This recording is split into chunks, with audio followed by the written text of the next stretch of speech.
Hello बच्चों बच्चों बच्चों, welcome to the vector series lecture 3 of MST CET का आंसर बाय सीओईपीएंस। तो आज हम देखने वाले हैं डॉट प्रोडक्ट। डॉट प्रोडक्ट कैसे निकाला जाता है वेक्टर्स में, इंपॉर्टेंट है क्योंकि इसके ऊपर मतलब डॉट प्रोडक्ट और वेक्टर प्रोडक्ट इन दोनों को मिला के एक क्वेश्चन अपना एमएसटी सीईटी में बनता है। एकदम डिटेल में जानेंगे कि डॉट प्रोडक्ट एग्जैक्टली है क्या, है ना। डॉट प्रोडक्ट को स्केलर प्रोडक्ट भी बोलते हैं, ठीक है। It is a method to multiply two vectors. एक वेक्टर होगा ए बार, दूसरा वेक्टर होगा बी बार, दोनों को मल्टीप्लाई करने की एक टेक्निक है। देखो, वेक्टर्स को दो तरीके से मल्टीप्लाई करते हैं। ऐसे दो वेक्टर्स क्वांटिटी होती है जो मल्टीप्लाई होकर स्केलर बनाती है। जैसे फिजिक्स में हम देखते हैं कि work done is the multiplication of force and displacement. अब फोर्स और डिस्प्लेसमेंट में डॉट प्रोडक्ट है, तो उस दो वेक्टर्स मल्टीप्लाई हो रहे हैं और क्या बना रहे हैं, स्केलर, तो वो डॉट प्रोडक्ट में आ जाता है। और अगर दो वेक्टर्स मल्टीप्लाई हो रहे हैं और एक नया वेक्टर बना रहे हैं तो वो वेक्टर प्रोडक्ट में आता है, ठीक है। तो अभी हम जो पढ़ रहे हैं वो स्केलर प्रोडक्ट पढ़ रहे हैं, दैट इज डॉट प्रोडक्ट। अब डॉट प्रोडक्ट क्या है?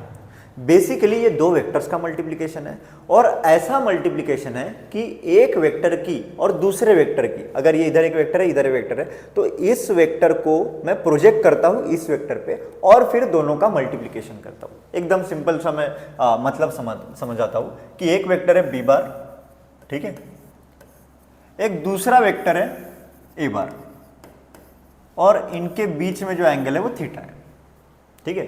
बीच में जो एंगल है वो थीटा है। इन जनरल इसको रेक्टेंगुलर या फिर कार्टेशियन के तौर के पे भी समझा जाता है। जैसे ये वेक्टर है आर बार, ठीक है। इसके ना हमेशा दो कंपोनेंट्स बन सकते हैं। Simple parallelogram law of vector addition से इसके दो कंपोनेंट बन सकते हैं। अगर ये एंगल थीटा होगा तो ये होता है हॉरिजॉन्टल कंपोनेंट जिसको अपन बोलते हैं आर कॉस थीटा, और ये होता है वर्टिकल कंपोनेंट जिसको अपन बोलते हैं आर साइन थीटा। सिंपल है, साइन थीटा कॉस थीटा यहाँ पे लगा लो, तुमको आर कॉस थीटा और आर साइन थीटा मिलता है। तो अगर ये एंगल थीटा है तो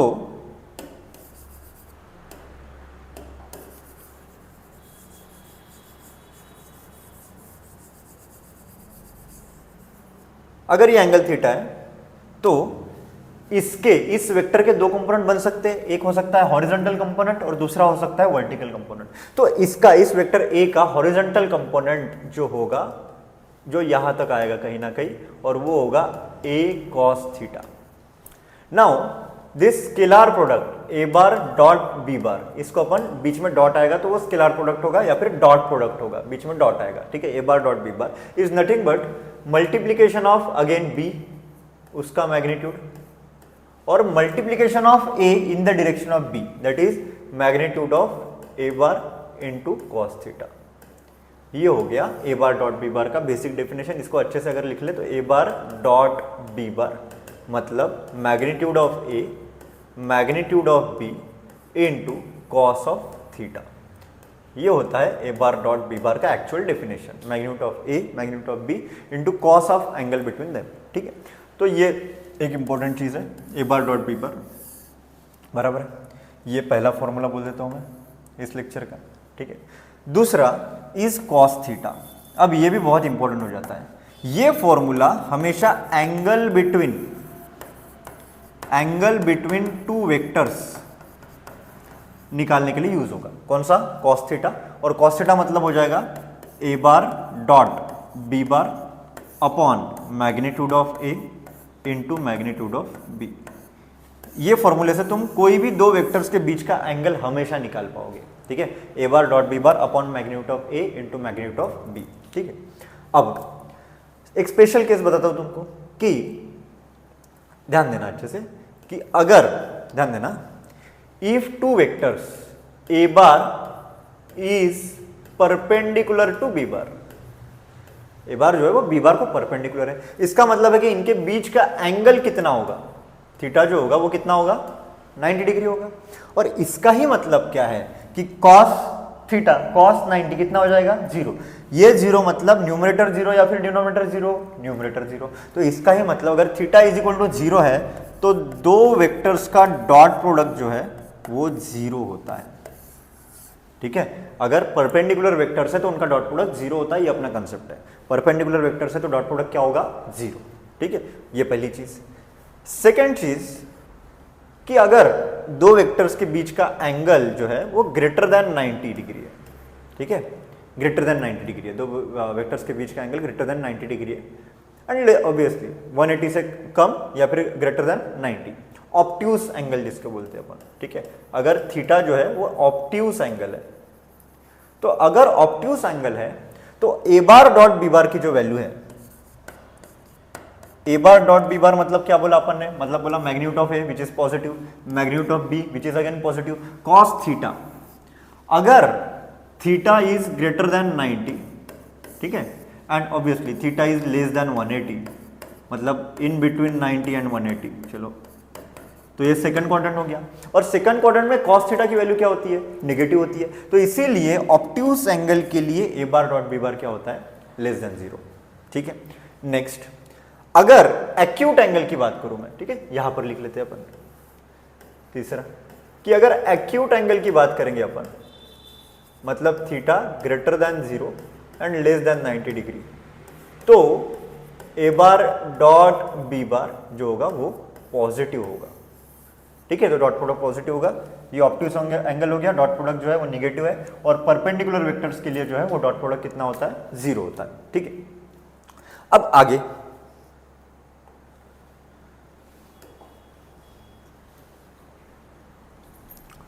अब एक बेसिक डेफिनेशन तुम ये बना सकते हो कि I cap dot I cap, I cap क्या है, it is unit vector along X axis, दूसरा भी आई कैप क्या है, unit vector along X axis, दोनों का मैग्नीट्यूड कितना होगा 1, तो I cap dot I cap मतलब magnitude of I into cos, दोनों के बीच में एंगल कितना होगा, 0 डिग्री होगा, ठीक है, तो इसीलिए ये 1 ये भी 1, तो कितना आ गया 1। सिमिलरली जे डॉट जे भी कितना हो जाएगा, 1 हो जाएगा, सिमिलरली के डॉट के भी कितना हो जाएगा, 1 हो जाएगा, ठीक है। Next, I dot J, again दो वेक्टर्स है, एक आई है एक जे है, I cap is unit vector along X axis, J cap is unit vector along Y axis, दोनों परपेंडिकुलर है, परपेंडिकुलर वेक्टर्स का डॉट प्रोडक्ट कितना होता है भाई, 0 होता है। हाँ, J cap dot K cap कितना होगा, 0, and I cap dot K cap कितना होगा, 0, तो ये परपेंडिकुलर वेक्टर्स की खासियत है।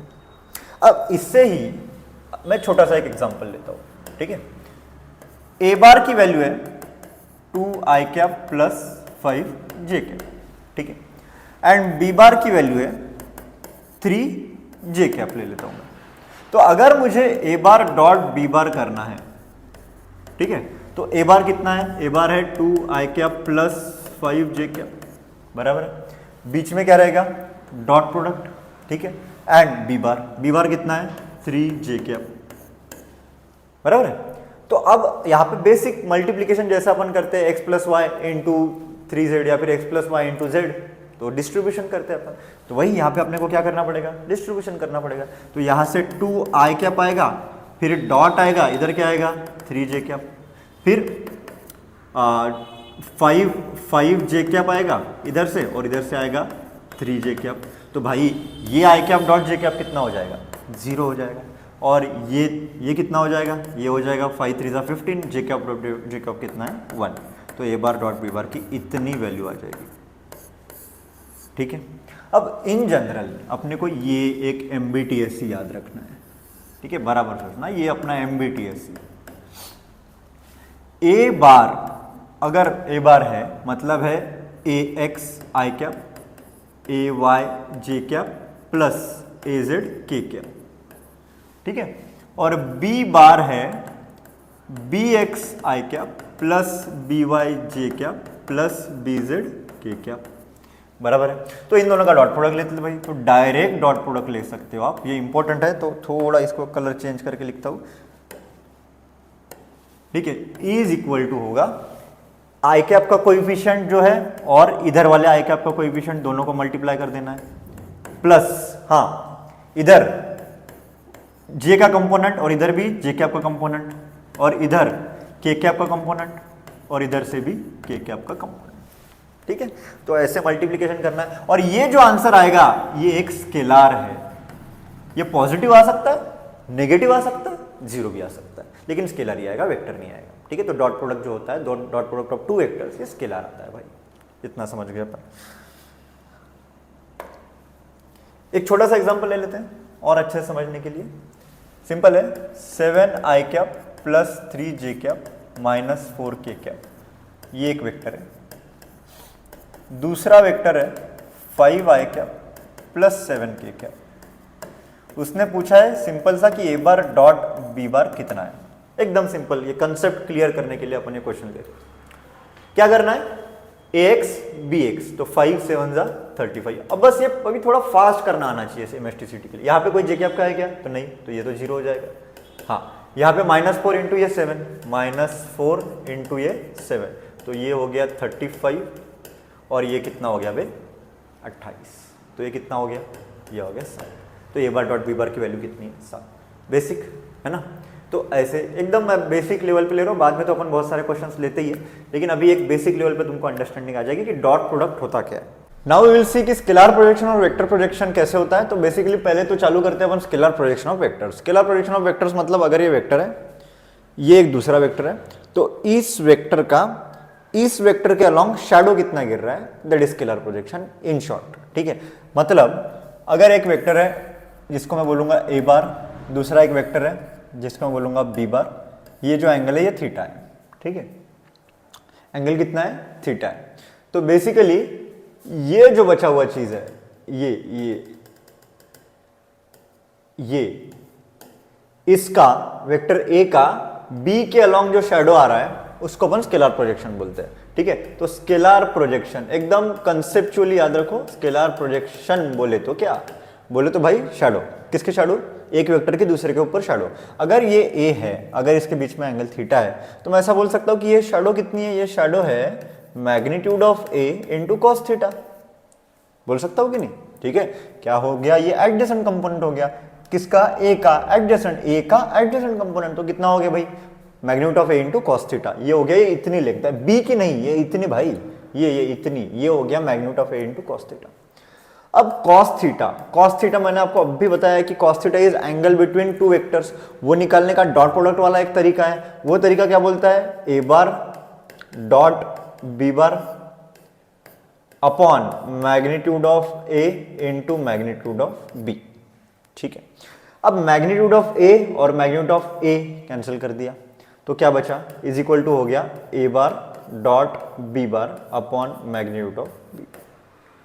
समझ में आया। ठीक है, एक छोटा सा एग्जांपल लेंगे। What is the scalar projection of 4i cap plus 3j cap minus k cap, ठीक है, on j cap plus 4k cap, इसके ऊपर स्केलर प्रोजेक्शन कितना हो गया। तो ऑब्वियसली है ना, सॉल्यूशन के हिसाब से ये जो है इसका इसके ऊपर स्केलर प्रोजेक्शन निकालना है। मतलब ये तुम्हारा ए बार चाहिए, बराबर है, ये ए बार चाहिए। ए बार कितना है, 4i cap plus 3j cap minus k cap. और बी बार क्या चाहिए, बी बार चाहिए ये j cap plus 4k cap. तो स्केलर प्रोजेक्शन, ठीक है, स्केलर प्रोजेक्शन कितना हो जाएगा, स्केलर प्रोजेक्शन होता है ए बार डॉट बी बार। किसका प्रोजेक्शन चाहिए, ए का, किसके ऊपर, बी, तो उनका अपन ने डॉट प्रोडक्ट ले लिया। ए का प्रोजेक्शन चाहिए, तो बी के मैग्नीट्यूड की जरूरत नहीं है क्या, जरूरत है क्या, नहीं, तो मैग्नीट्यूड ऑफ बी से मैंने डिवाइड कर दिया। लॉजिक समझ में आ रहा है। ए का प्रोजेक्शन चाहिए बी पे, तो बी के मैग्नीट्यूड से डिवाइड कर दो, क्योंकि बी का प्रोजेक्शन नहीं चाहिए ना, प्रोजेक्शन तो ए का चाहिए। ठीक है, तो A bar dot B bar, direct dot product निकालना था। 4i कैप, इधर i कैप कंपोनेंट नहीं है तो 0, 3 इंटू 1 3, 4 इंटू -1 -4 upon magnitude of B. Magnitude of B कितना आ जाएगा, अंडर रूट ऑफ, यह आ जाएगा 1 का स्क्वायर प्लस 4 का स्क्वायर, तो यह आ जाएगा 3 - 4 अपॉन अंडर रूट 17, तो ये हो जाएगा -1 अपॉन अंडर रूट 17। और अगर मैं स्केलर वैल्यू ले रहा हूँ तो ये हो जाएगा, स्केलर वैल्यू ले रहा हूँ तो ऑब्वियसली 1 अपॉन अंडर रूट 17। ठीक है, तो ये हो गया scalar projection of this vector on this vector. इसका छोटा सा एग्जांपल लिया और आपको समझ में आ गया। ठीक है, अब उल्टा अगर किया मैंने, scalar projection of B bar on A bar बोला, तो अगर मैंने बोला this is scalar projection of A bar on B bar, ये था। ठीक है, अगर मुझे ऐसा चाहिए कि scalar projection of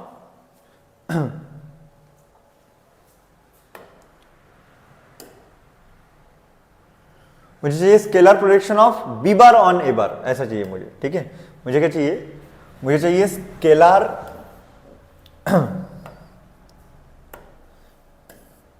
scalar projection of B bar on A bar चाहिए।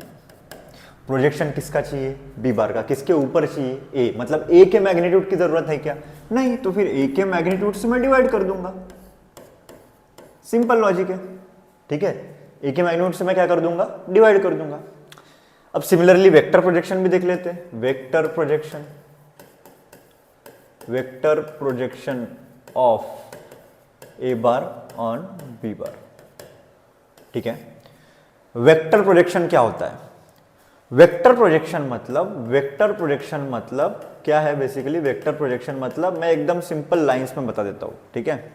अगर ऐसा पूछा है vector projection of A bar on B bar, ये पूछा है, ठीक है। क्या पूछा है, vector projection of A bar on B bar, ठीक है।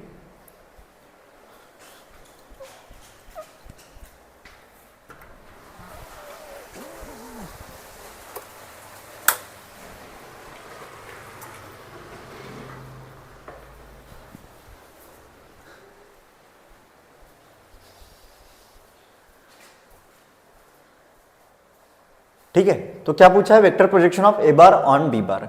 किसका प्रोजेक्शन पूछा है, वेक्टर, किसका, ए का, है ना। वेक्टर प्रोजेक्शन मतलब सिंपल है, scalar projection of A bar on B bar, ठीक है। किसके अलोंग चाहिए, बी बार के अलोंग चाहिए, into direction of B bar के तरफ से मुझे डायरेक्शन चाहिए। अब scalar projection of A bar on B bar कितना होता है, ये होता है ए bar dot B bar upon magnitude of B bar, ये होता है scalar projection. Direction of B कैसे लेता हूं मैं, कुछ नहीं भाई, उसके अलोंग यूनिट वेक्टर से मल्टीप्लाई कर देता हूं। यूनिट वेक्टर से मल्टीप्लाई करना मतलब क्या होता है, तो A bar dot B bar upon magnitude of B bar. Unit vector से मल्टीप्लाई करना मतलब क्या होता है, तो मल्टीप्लाई कर रहा हूं मैं, ये क्रॉस नहीं है, ये मल्टीप्लीकेशन है, किसका, बी कैप मतलब B bar upon magnitude of. समझ में आया इतना, ठीक है। तो इसको तुम कैसे देख सकते हो, और शॉर्टकट में ए बार डॉट बी बार, इसको मल्टीप्लाई करूंगा मैं बी बार से upon magnitude of B bar का होल स्क्वायर, ठीक है। तो ये हो गया वेक्टर प्रोजेक्शन, ठीक है। तो एक छोटा सा और एग्जांपल ले लेता हूं, और उल्टा होगा, कब उल्टा होगा, जब मुझे वेक्टर प्रोजेक्शन चाहिए, किसका चाहिए, बी बार चाहिए ऑन ए बार। यहां तक ठीक है ना। तो ये चीजें आप ध्यान रख सकते हो। एक बार वापस देख लो कि स्केलर प्रोजेक्शन और वेक्टर प्रोजेक्शन में क्या डिफरेंस है। Scalar projection of A bar on B bar मतलब A bar dot B bar upon magnitude of B bar, और वेक्टर प्रोजेक्शन क्या बोलता है, vector projection of A bar on B bar क्या बोलता है कि a bar dot B bar एक वैल्यू आएगी, उसको बी बार से मल्टीप्लाई करना है और divide by magnitude of B bar का होल स्क्वायर, ठीक है। एक एग्जांपल लेते हैं। ऐसे क्वेश्चन एक्सरसाइज में तो तुमको नहीं मिलेंगे, लेकिन मैं जस्ट एक एग्जांपल लेने के लिए आपको बता रहा हूं। ए बार मतलब लेते हैं i प्लस 2j माइनस के, बी बार मतलब लेते हैं 3j माइनस 4k, ठीक है। तो क्वेश्चन है कि vector projection of A bar on B bar क्या होगा, स्केलर नहीं वेक्टर। मैंने तुमको कंसेप्ट बताया, वेक्टर प्रोजेक्शन मतलब scalar projection on A bar dot A bar of A bar on B bar क्या होता है, तो A bar dot B bar upon magnitude of B bar. मैंने तुमको ये भी बताया कि वेक्टर प्रोजेक्शन मतलब स्केलर प्रोजेक्शन इनटू किस डायरेक्शन के अलोंग चाहिए, बी के अलोंग चाहिए, तो भाई उसका जो है उसका डायरेक्शन ले लेता हूं ना मैं दोस्त, बराबर ना, ठीक है। तो उसका डायरेक्शन ले लेता हूं मैं। अब ए बार डॉट बी बार कर लो भाई, A bar dot B bar, A bar dot B bar, अच्छा इसको फॉर्मूले के फॉर्म में लिख लेते हैं, A bar dot B bar upon magnitude of B bar into B cap मतलब again vector upon its magnitude, बराबर। तो A bar dot B bar upon magnitude of B bar का whole square into B bar, ये तुम्हारा vector projection होगा। चलो solve कर लेते यार, है ना। ए बार डॉट बी बार क्या होगा मुन्ना, देखो इधर, हाँ आई कैप कंपोनेंट नहीं है, 0, 2 इंटू 3 कितना हो जाएगा 6, -1 इंटू -4 +4, ऊपर आ गया A bar dot B bar की value, magnitude of B bar का स्क्वायर मतलब बेसिकली जो अंडर रूट आएगा वो उड़ जाएगा। अभी ठीक है, डायरेक्ट कर सकते हैं 3 स्क्वायर प्लस माइनस 4 का स्क्वायर उसका स्क्वायर इनटू वेक्टर, किसका वेक्टर बी बार, कितना आएगा 3j cap minus 4k cap. ठीक है, तो ये कितना आएगा देखो 6 प्लस 4 10, ठीक है, 3 square 16 plus 4 square 3 square 9 plus 4 square again 16, ये हो जाएगा 25, अंडर रूट ऑफ 25 5 का स्क्वायर 25। वैसे तो अंडर रूट कैंसिल हो ही नहीं वाला था, ये था 3i cap minus 4k cap. अच्छा कुछ कर सकते हैं, हाँ 5 5 2 10 5 5 25, ये हो गया 3i cap minus 4k cap. तो this is vector projection of A bar on B bar, जो आ जाएगा कितना आ जाएगा 3 2 6 मतलब 6/5 i cap minus 8/5 k cap.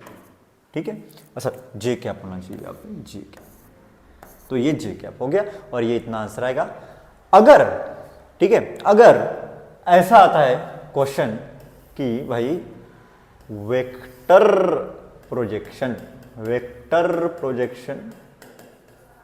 हाँ vector projection of B bar on A bar, मतलब scalar projection of B bar on A bar into direction किसकी चाहिए, एक ही चाहिए दोस्त मेरे, डायरेक्शन किसकी चाहिए अपने को, एक ही चाहिए। तो again scalar projection of B bar on A bar कितना होता है, ए बार डॉट बी बार, किसका मैग्नीट्यूड नहीं चाहिए, ए का नहीं चाहिए, तो उससे अपन डिवाइड कर देंगे, बराबर है। इसको मल्टीप्लाई करेंगे किसकी डायरेक्शन से, ए कैप मतलब होता है वेक्टर अपॉन इट्स मैग्नीट्यूड। तो ऐसा एक अपना फंडा रहेगा, है ना। तो ऐसा तुम याद रख सकते हो। याद रखने का तरीका भी मैं बताते जा रहा हूँ भाई, कि भाई कैसे याद रखना है चीज़ों को, वो जरूरी होता है यार, है ना, याद वाद रखना जरूरी होता है कि कैसे याद रखेंगे अपन। तो ऐसे तुम याद रख सकते हो। ठीक है, आगे बढ़ते हैं। इसमें जो नेक्स्ट टॉपिक आता है, बाद में तो क्वेश्चंस लेंगे ही, एक बार ये थोड़ा एक ये रैंप जो नेक्स्ट एक्सरसाइज का जो ये रैंप है ये कवर हो जाए, उसके बाद अपन एक 8-10 क्वेश्चंस तो लगेंगे लगातार, तो उससे और थोड़ा कंसेप्चुअल नॉलेज बढ़ेगा। MST CET के हिसाब से ले रहा हूँ, ठीक है। हाँ, तो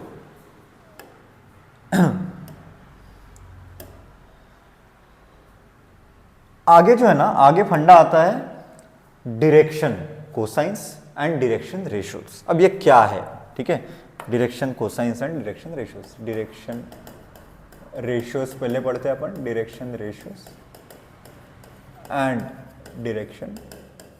डायरेक्शन कोसाइंस, ठीक है, ठीक है। ये ना, ये पूरा जो चक्कर जा रहा है, जो मैं अभी पढ़ा रहा हूं आप लोगों को, तो ये पूरा जो है ना, ये पूरा जो है ये 3 डायमेंशनल ज्योमेट्री का पार्ट है, ठीक है। ये पूरा 3 डायमेंशनल ज्योमेट्री का जो है ये पार्ट है ना। तो जैसे मैं अगर कोई भी एक क्यूब ले लूँ, क्यूब ले लेता हूँ मैं, ठीक है, तो ये 3 डायमेंशनल ज्योमेट्री जो है उसका ये भाई पार्ट है। 3 डायमेंशनल ज्योमेट्री में 3 एक्सिस होती है। एक पॉइंट ले लो, मैंने ये क्यूब ऐसे बोल दिया, इसको मैंने ये जो है इसको ये एक्स, ये जेड एक्सिस हो गई और ये वाई एक्सिस हो गई, ठीक है।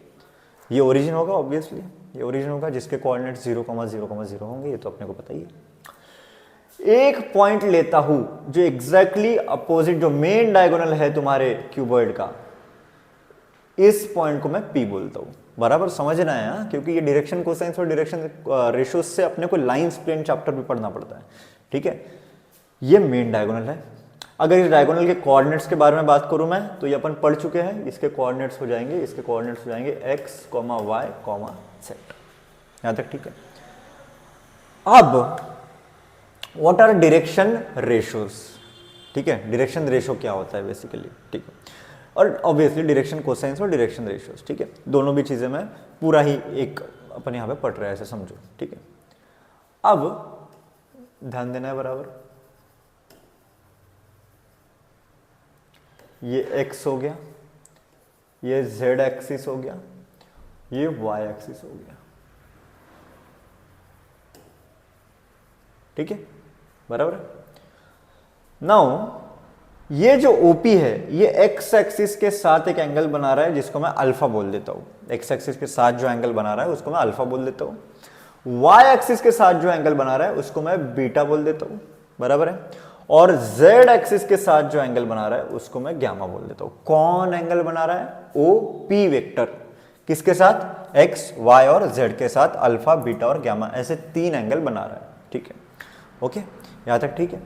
ओके, तो ये जो है इसका अगर मैं कॉस लेता हूं, ये एंगल्स का अल्फा बीटा और गामा, तो अगर मैं कॉस अल्फा लू, cos alpha, what is alpha? Alpha is angle between x axis and OP bar, बराबर है। सिमिलरली गामा बीटा की बात करूं तो it is again angle between OP bar and Y axis, gamma की बात करूं तो angle between OP bar and z axis, ठीक है।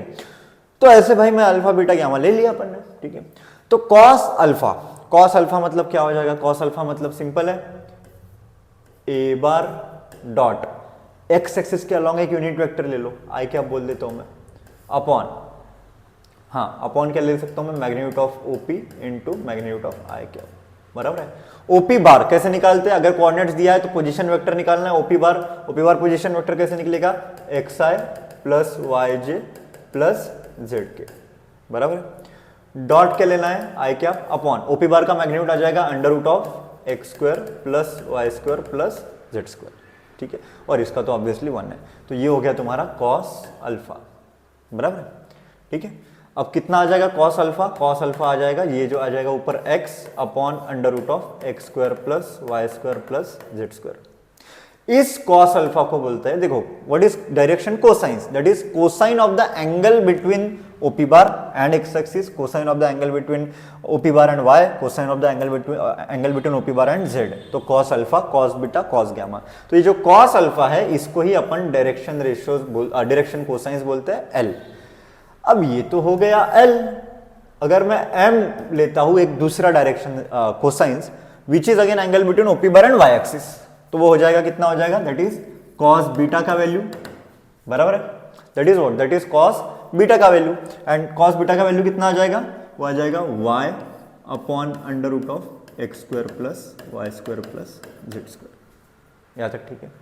अगर मैं तीसरे डायरेक्शन कोसाइन को n बोलूं तो n मतलब क्या हो जाएगा? कॉस गामा, और कॉस गामा मतलब भी क्या हो जाएगा? कॉस गामा मतलब हो जाएगा z upon under root of x square plus Y square plus Z square, ठीक है। ये हो गया cos alpha, cos beta, cos gamma, ठीक है। अब अगर मैं लेट्स से कि under root of x square plus Y square plus Z square, ठीक है, इसको मैं k पकड़ लेता हूं, तो यहां से तुम बता सकते हो कि x मतलब हो जाएगा k इंटू एल, बराबर है। नेक्स्ट y मतलब हो जाएगा k इंटू एम, बराबर है। नेक्स्ट z मतलब हो जाएगा k into N. Now this, ये x जो है it can take any value, अगर k की वैल्यू चेंज होती है तो x की वैल्यू भी चेंज होगी, है ना, लाइन के लिए, कोई भी लाइन के लिए। तो x जो है, x मेरा डायरेक्शन रेशो है, तो x मैं ऐसा बोल सकता हूँ कि x upon L is equal to Y upon M is equal to z upon N is equal to k, बराबर है। तो ये ऊपर वाला जो x y z है फिलहाल के लिए मैं उसको बोल सकता हूँ कि these are my direction ratios. Direction ratios कोई भी एक एंगल के लिए, कोई भी एक लाइन के लिए ना, कि direction ratios can be multiple of direction cosines, लेकिन डायरेक्शन कोसाइन की वैल्यू एल एम एन की जो वैल्यू है वो यूनिक वैल्यू रहेगी, लेकिन जो डायरेक्शन रेशियोज की वैल्यू है it will be multiple of L M and N, ठीक है। ये बात क्यों जरूरी है? इसका कारण ये है कि आज तो मैंने ओपी लिया है, कल जाके ये लाइन और बड़ी हो गई तो मैं पी क्यू डिस्टेंस ले सकता हूं, है ना। तो पी क्यू के डायरेक्शन रेशियोज अलग हो सकते हैं ओपी से, उसी के डायरेक्शन में आगे, लेकिन उसके डायरेक्शन कोसाइंस और ओपी के डायरेक्शन कोसाइंस भाई सेम ही रहेगा, ठीक है। मतलब एल एम और एन की वैल्यू सेम रहेगी। दूसरा चीज अपने को पता चल गया कि direction ratio upon direction cosine, ये जो रहता है X upon L, Y upon M, Z upon N is equal to K रहता है, कांस्टेंट रहता है, ठीक है। ये भी एक बात अपने को पता चल गई। अब इससे और एक चीज पता चल जाती है, वो क्या? तो तुमको पता है कि एल मतलब होता है एल मतलब होता है कॉस अल्फा, बराबर है। कॉस अल्फा मतलब obviously X upon under root of x square plus Y square plus Z square, या फिर मैं बोल सकता हूं एक्स अपॉन, इसको मैं के बोल देता हूं, ठीक है। एम मतलब क्या होगा? अगेन एम एम मतलब कॉस बीटा मतलब y upon under root of x square plus Y square plus Z square, ठीक है। देन n मतलब क्या cos gamma is equal to हो जाएगा z upon under root of x square plus Y square plus Z square. X Y Z को मैं direction ratios बोल सकता हूँ, ठीक है। मैं बोल सकता हूँ इसलिए यूज कर रहा हूँ क्योंकि डायरेक्शन रेशोज की एक वैल्यू नहीं होती है एक लाइन के लिए, 2 3 4 5 6 कितने भी वैल्यू हो सकती है। जैसे तुम के की वैल्यू चेंज करोगे डायरेक्शन रेशोज की वैल्यू भी चेंज होगी, लेकिन डायरेक्शन कोसाइंस की जो वैल्यू है वो एक लाइन के लिए एक ही होती है, एल एम एन की वैल्यू एक ही होती है, ठीक है। अगर मैं गलती से l square plus M square plus N square करूँ यहाँ पर, ठीक है, तो ये एक्स स्क्वायर अपॉन इसका स्क्वायर, वाई स्क्वायर अपॉन इसका स्क्वायर, जेड स्क्वायर, ऊपर भी x square plus Y square plus Z square आ जाएगा दोस्त, और अपॉन नीचे भी क्या आ जाएगा, x square plus Y square plus Z square ही आने वाला है। तो इसलिए इसका वैल्यू जो रहता है 1 रहता है। तो ये प्रॉपर्टी तुमको याद रखना है। इसका ही मतलब कि cos square alpha plus cos square beta plus cos square gamma, इसकी वैल्यू कितनी होती है दोस्त, 1 ही होती है, ठीक है। ये तुमको याद रखना है ना। अब देखो कुछ चीजें कि any line parallel to line OP will have same direction cosines but it can have different direction ratios. Multiple factor जो के है वो एक रहेगा लेकिन, ठीक है, ओके। ये एक चीज हो गई, ठीक है। नेक्स्ट, अगर मुझे यूनिट वेक्टर चाहिए कोई भी लाइन का 3D में एक यूनिट वेक्टर चाहिए, तो वो यू कैप मतलब तुम ले सकते हो L I plus M J plus N K. इससे उस बराबर समझो, हाँ, उस लाइन के डायरेक्शन में यूनिट वेक्टर मिल जाएगा। एकदम शॉर्टकट बता रहा हूं कि उस लाइन के डायरेक्शन में तुमको क्या मिल जाएगा, यूनिट वेक्टर मिल जाएगा। ऐसा करने से, कैसा करने से, ये यूनिट वेक्टर लेने से उस लाइन के डायरेक्शन में तुमको क्या मिल जाएगा, यूनिट वेक्टर मिल जाएगा, ठीक है। जैसे यूनिट वेक्टर का कंसेप्ट होता है ना, तो इससे तुमको उस लाइन के डायरेक्शन में यूनिट वेक्टर मिल जाएगा हमेशा, ठीक है।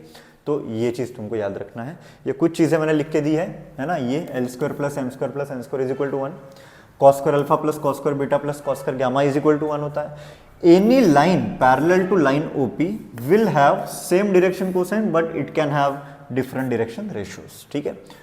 अलग अलग लाइन के लिए के की वैल्यू अलग अलग हो सकती है अगर वो line parallel to given line है, ठीक है। ये क्या देगा, ये हमेशा क्या देगा तुमको, उस लाइन के डायरेक्शन में जिसके डायरेक्शन कोसाइन से है उसके डायरेक्शन में यूनिट वेक्टर देगा तुमको ये, ठीक है। तो इतनी चीजें तुमको याद रखनी है। और फिर अभी हम आगे बढ़ते हैं, क्वेश्चन सॉल्व करते हैं थोड़े। If a vector has direction angles 45 degree and 60 degree, find the third direction angle, ठीक है। तो थर्ड डायरेक्शन एंगल अपन कैसे निकाल पाएंगे इसमें। If a vector has direction angles 45 degree and 60 degree, find the third direction angle बोल रहा है। मतलब अल्फा की वैल्यू दी हुई है, alpha is given and alpha की वैल्यू है 45 डिग्री, बीटा की वैल्यू है 60 डिग्री, तो गैमा निकालना है। बहुत ही इजी सा क्वेश्चन है, ठीक है। तो अपने को पता है कि cos square alpha plus cos square beta plus cos square gamma is equal to 1। बस अल्फा की वैल्यू रख दो, मतलब cos square 45 plus cos square 60 plus cos square gamma is equal to 1, ठीक है।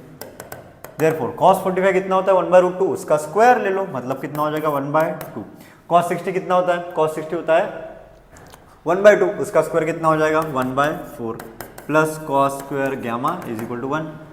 1/2 प्लस 1/4 होता है 3/4 plus cos square gamma is equal to 1, बराबर है।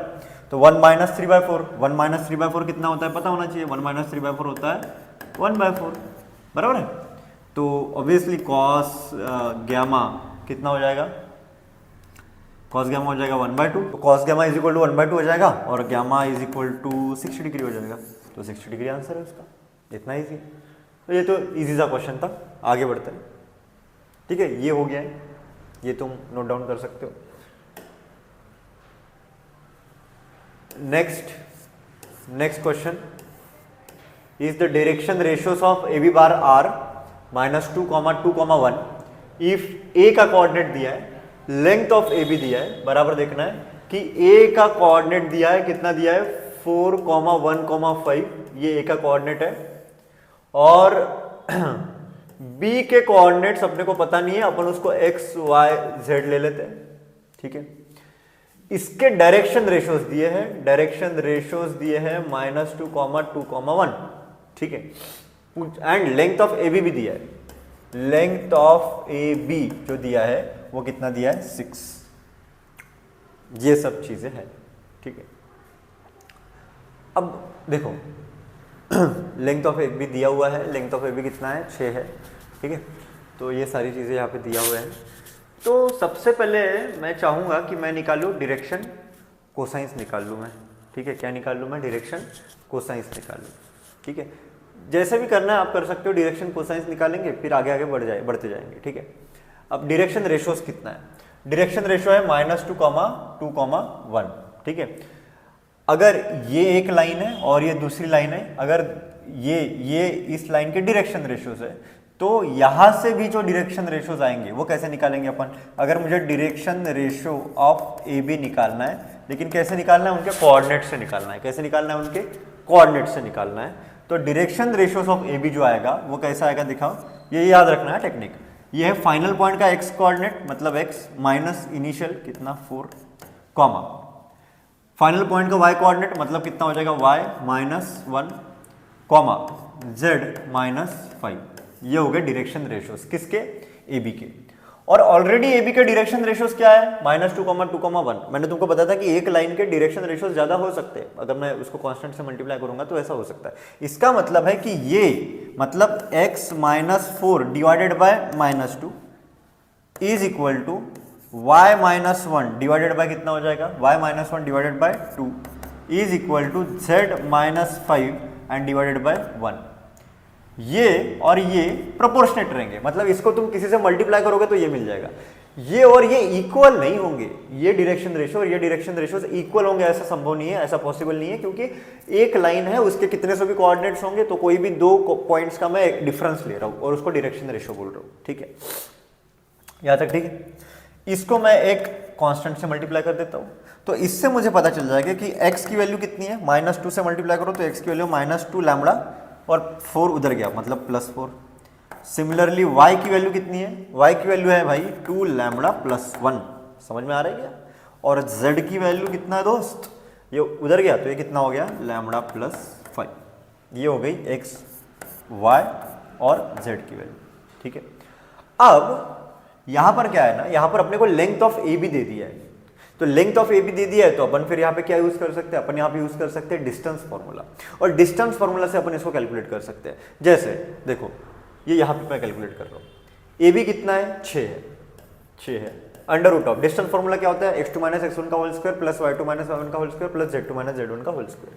हाँ तो ये कितना है x माइनस, हाँ x माइनस कितना है 4 उसका स्क्वायर प्लस y-1 उसका स्क्वायर प्लस हाँ z-5 उसका स्क्वायर, ये आ गया 6 is equal to under root of x -4 की वैल्यू कितनी थी -2 लैम्बडा, तो -2 लैम्बडा का स्क्वायर प्लस y-1 की वैल्यू कितनी है 2 लैम्बडा तो उसका स्क्वायर प्लस हाँ z-5 की वैल्यू कितनी है लैम्बडा तो उसका स्क्वायर। अब ये कितना हो जाएगा 4 lambda square 4 lambda square 8 lambda square plus lambda square मतलब 9 लैम्बडा स्क्वायर, तो 6 इज इक्वल टू हो जाएगा under root of 9 lambda square, तो 6 इज इक्वल टू हो जाएगा 3 लैम्बडा, तो लैम्बडा की वैल्यू हो जाएगी 6/3 मतलब 2, तो लैम्बडा की वैल्यू कितनी है भाई 2। तो यहाँ से भाई मेरे को लैम्बडा की वैल्यू पता चल गई ना दोस्त, है ना, यहाँ से मेरे को लैम्बडा की वैल्यू पता चल गई है। अब क्या करूंगा मैं, इसको मैं ये जो लैम्बडा की वैल्यू है यहाँ पे पुट कर दो, तो सिंपल मैं बता सकता हूँ कि x की वैल्यू कितनी है, x की वैल्यू है लैम्बडा की वैल्यू कितनी है 2, तो ये हो जाएगी -2 × 2 + 4 मतलब 0 हो जाएगी, ठीक है। लैम्बडा की यहाँ पे वैल्यू पुट कर दो, तो y की वैल्यू कितनी आ जाएगी 2 × 2 मतलब 4 + 1 5, और सिमिलरली z की वैल्यू कितनी है, z की वैल्यू है 2 + 5 मतलब कितना 7, तो ये हो गई दोस्त लैम्बडा की वैल्यू, और एक्स वाई और जेड की वैल्यू। तो ये तुम्हारे एक्स वाई और जेड के कोऑर्डिनेट्स है। ठीक है, समझ में आया इतना, है ना। तो ऐसे तुम कर सकते हो, ये पूरा तुम ऐसे सॉल्व कर सकते हो। ठीक है, तो ये छोटे छोटे टेक्निक्स बता रहा हूँ जिससे तुम फटाफट क्वेश्चन को सॉल्व कर पाओ। हाँ, ये देखो नेक्स्ट क्वेश्चन क्या बोल रहा है। नेक्स्ट क्वेश्चन बोल रहा है कि if P is 1 2 3 and O is the origin. O क्या है, वो मेरा जो है वो ओरिजिन है। ठीक है, तो बोल रहा है then the direction cosines of OP bar. Simple है ना, ये तो कुछ कॉम्प्लिकेट है ही नहीं। सबसे पहले तुमको क्या निकालना है, सबसे पहले तुमको निकालना है डायरेक्शन रेशो। ठीक है, सबसे पहले क्या निकालना है तुमको, डायरेक्शन रेशो। अब डायरेक्शन रेशो कैसे निकालते हैं, जैसे x मैं बोल देता हूँ, डायरेक्शन रेशो जो है पहले x निकाल देते हैं। वो होता है final point minus initial point. Initial point कितना है, ओरिजिन। ओरिजिन मतलब इसके कोऑर्डिनेट क्या है, 0, 0, 0। अगर दो कोऑर्डिनेट है, देखो एक मैं ट्रिक ही बता देता हूँ यहाँ पर, एक सिंपल सा ट्रिक है। ये लाइन है, इस लाइन पे ये कोऑर्डिनेट है P जिसके कोऑर्डिनेट्स है x1, y1 और z1। ठीक है, एक पॉइंट है Q जिसके कोऑर्डिनेट्स है x2, y2 और z2।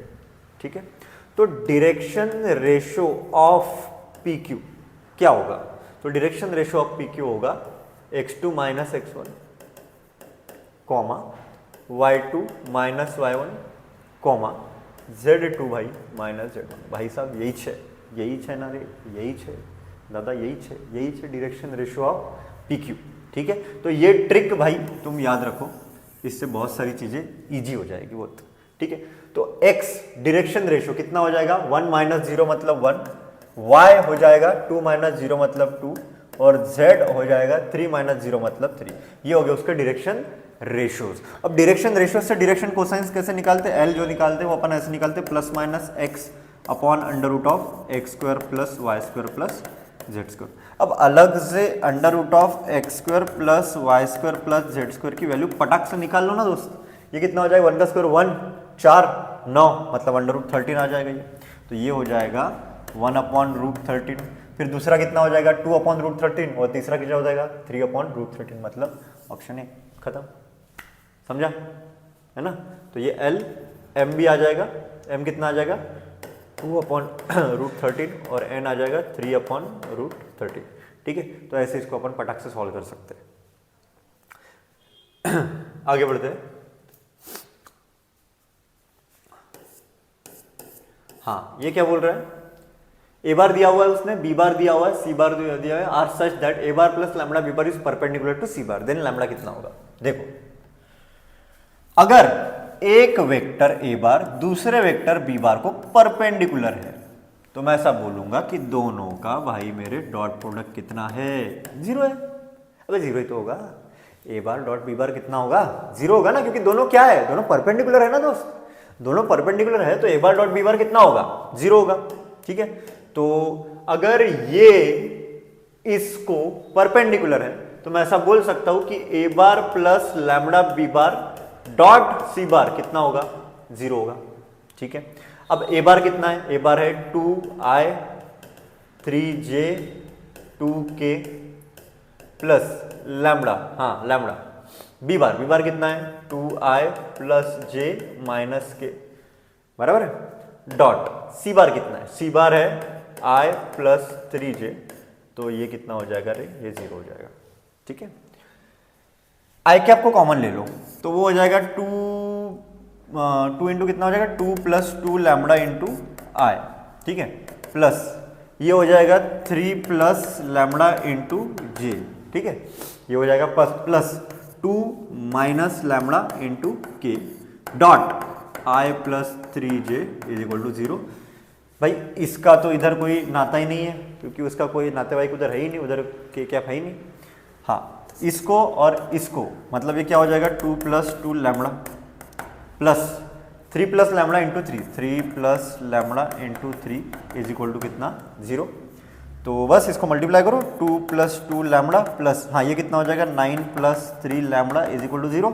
तो ये आ जाएगा भाई 5, है ना, 5 lambda plus 11 is equal to 0। तो लैम्बडा की वैल्यू आना चाहिए यार -11/5, है ना, -11/5। हाँ ये है -11/5, सिंपल है यार, कोई टेंशन ही नहीं है। ये कंसेप्ट है अपना, याद रखना है कि अगर दो वेक्टर्स परपेंडिकुलर है तो उनका डॉट प्रोडक्ट भाई 0 ही होता है, बस हो गया। ठीक है, आगे बढ़ते हैं।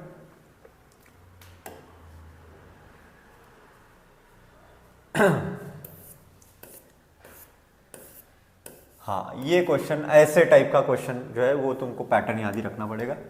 वो बोल रहा है कि if A bar is a unit vector such that a bar unit vector है, तो इससे क्या इंफॉर्मेशन क्या मिलती है? इससे इंफॉर्मेशन मिलती है कि उसका मैग्नीट्यूड जो होगा वो 1 होगा। तो मैग्नीट्यूड ऑफ एक्स निकालो। चलो, ये दिया है तो डॉट प्रोडक्ट इज डिस्ट्रीब्यूटिव ऐसा बोला जाता है। और एक कंसेप्ट लगाना है तुमको कि एक वेक्टर का खुद के साथ ही डॉट प्रोडक्ट मतलब वो वेक्टर के मैग्नीट्यूड का स्क्वायर होता है, ये चीज याद रखना है। ठीक है, ये वेक्टर का खुद के साथ ही डॉट प्रोडक्ट हो रहा है, मतलब एक्स बार डॉट एक्स बार ऐसा हो रहा है। प्लस ले लो, डिस्ट्रीब्यूशन जैसे अपन बेसिक मल्टीप्लीकेशन करते हैं, एक्स बार डॉट ए बार, बीच में minus a bar dot x bar और minus a bar dot A bar is equal to कितना है 8। दूसरी चीज कि डॉट प्रोडक्ट इज कम्यूटेटिव भाई, है ना, 1 into 2 is equal to 2 into 1, simple. ठीक है, x bar dot x bar मतलब मैग्नीट्यूड ऑफ एक्स का स्क्वायर प्लस ये और ये एक ही चीज है, एक +2 एक -2 है, तो भाई कैंसिल कर दो। तो ये हो गया, बीच में माइनस आ गया, ये हो गया मैग्नीट्यूड ऑफ ए का whole square is equal to value कितना है 8। ए एक यूनिट वेक्टर है तो ऑब्वियसली इसका तो -1 हो जाएगा, -1 इज इक्वल टू 8, तो ये हो जाएगा इज इक्वल टू 9, तो मैग्नीट्यूड ऑफ एक्स स्क्वायर, तो मैग्नीट्यूड ऑफ एक्स जो होगा वो कितना होगा 3। ठीक है, तो ऑब्वियसली मैग्नीट्यूड पूछा है तो 3 लिखना है कि ±3 लिखना है। अगेन मैग्नीट्यूड पूछा है तो मुझे लगता है कि 3 ही लिखना ज़्यादा बेटर है, क्योंकि मैग्नीट्यूड ऑफ एक्स पूछा है इसलिए 3 लिख रहा हूँ मैं, क्योंकि मैग्नीट्यूड तो निगेटिव नहीं होगा, है ना, मैग्नीट्यूड मतलब उसकी लेंथ होती है, तो वो आंसर तो 3 ही आना चाहिए। Magnitude of x is 3। ठीक है, तो ये एकदम सिंपल सा, ये एक यूनिट वेक्टर का मैग्नीट्यूड 1 होता है, ये आइडेंटिटी, और ये बेसिक सी आइडेंटिटी इसके ऊपर ये बेस करता है। ठीक है,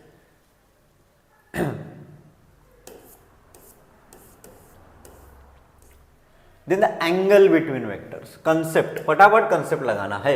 angle between two vectors cos theta is equal to a bar dot B bar upon magnitude of A magnitude of b, बराबर। ठीक है, तो पहले तो वो दो वेक्टर निकाल लेते हैं ना, 2a बार प्लस बी बार निकाल लो भाई, बाद में उसके बारे में थोड़ा डिस्कशन करेंगे अपन। 2 a बार कितना है, a बार है i - 2j + 3k, ठीक है, प्लस b बार कितना है 2i + 3j - k, बराबर।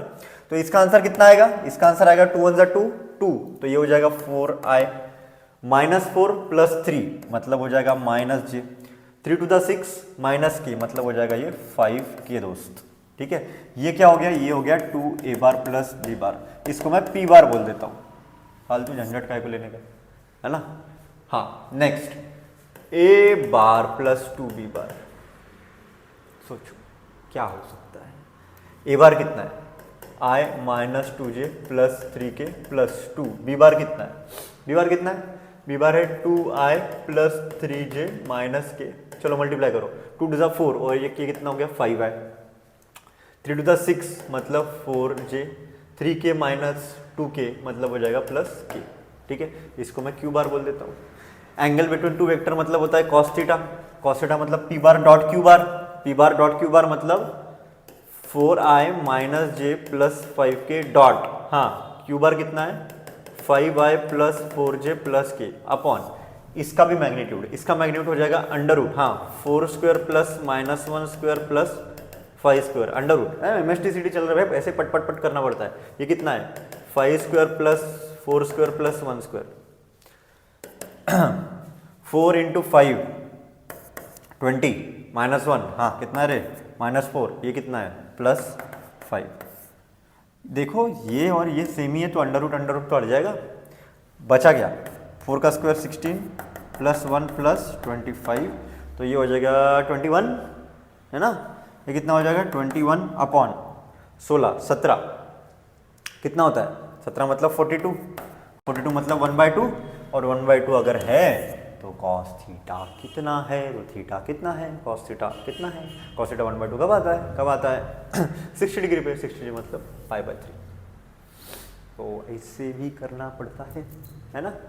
सिंपल है यार, कॉस थीटा याद रखो यार, ये रखना पड़ेगा याद। कॉस थीटा कितना है, ए bar dot B bar upon magnitude of A into magnitude of B, ठीक है। तो ये तुम ऐसे कर सकते हो। ये जो फॉर्मूला है ना भाई, ये एंगल बिटवीन टू वेक्टर्स के लिए आता ही है। ये एंगल बिटवीन टू वेक्टर्स का इंपॉर्टेंट फॉर्मूला है, ये बहुत इंपॉर्टेंट है। इससे तुम कोई भी दो वेक्टर्स के बीच का एंगल निकाल सकते हो फटाक से, ठीक है। ये हो गया। हाँ, अगेन ये दिया हुआ है are perpendicular to angle between वही चीज है। ये और ये एक दूसरे को क्या है, परपेंडिकुलर है। अगर ये और ये परपेंडिकुलर है और ये क्या है, यूनिट वेक्टर्स है, इसका मतलब है कि मैग्नीट्यूड ऑफ ए और मैग्नीट्यूड ऑफ बी इसकी वैल्यू 1 होगी, बराबर है, 1 होगी। ये और ये परपेंडिकुलर है, परपेंडिकुलर है मतलब सी बार डॉट डी बार कितना होगा, 0 होगा, ठीक है। अगर ऐसा है तो सी बार मतलब क्या है, 5 a cap plus 4 b cap dot d bar कितना है, a cap minus 2 b cap is equal to कितना हो जाएगा, 0 हो जाएगा। अब बस उसको मल्टीप्लाई करते जाना है ना यार, वही जो अपन ने देखा है कि a bar dot A bar मतलब मैग्नीट्यूड ऑफ ए का होल स्क्वायर होता है, ठीक है। ए बार डॉट बी बार मतलब बी बार डॉट ए बार होता है, कम्यूटेटिविटी होती है, ठीक है। बस वैसे करते जाओ। ये कितना हो जाएगा, 5 a cap dot a cap मतलब मैग्नीट्यूड ऑफ ए का स्क्वायर, 5 2 जा कितना हो जाएगा वो -10 a cap dot b cap, हाँ ये कितना हो जाएगा +4 b cap dot a cap, हाँ ये कितना हो जाएगा -8 मैग्नीट्यूड ऑफ बी कैप का स्क्वायर इज इक्वल टू 0, ठीक है। हाँ आगे बढ़ेंगे। 5 इसकी वैल्यू कितनी है, 1, -10 ए बी +4 ए बी ही कंसिडर करते हैं उसको, तो कितना हो जाएगा वो -6 a cap dot b cap, ये हो जाएगा -8 इज इक्वल टू 0। 5 - 8 -3 उधर गया तो -6 a cap dot b cap is equal to, देखो 5 - 8 -3 उधर गया तो कितना हो गया 3, तो ए कैप डॉट बी कैप ये जी आ गया -1/2, -6 उधर गया तो -1/2 हो जाएगा। A cap dot b cap मतलब magnitude of A magnitude of b into cos theta is equal to -1/2। ये तो 1 है, ये भी क्या है 1 है, तो वो तो गया, तो फिर कॉस थीटा -1/2 आया। कॉस थीटा -1/2 कब होता है, कॉस थीटा जब थीटा कितना होगा सेकंड क्वाड्रेंट में, सेकंड मतलब 180 - 60, कैसे, cos of pi minus theta मतलब होता है माइनस कॉस थीटा, ये लॉजिक से। तो पाई माइनस यहाँ पे थीटा कितना लेना पड़ेगा मुझे, 60 लेना पड़ेगा, ठीक है, क्योंकि माइनस कॉस 60 की वैल्यू -1/2 होगी, तो 180 - 60 मतलब 120, 120 मतलब 2π/3 आंसर आना चाहिए। ये हो गया, सिंपल है।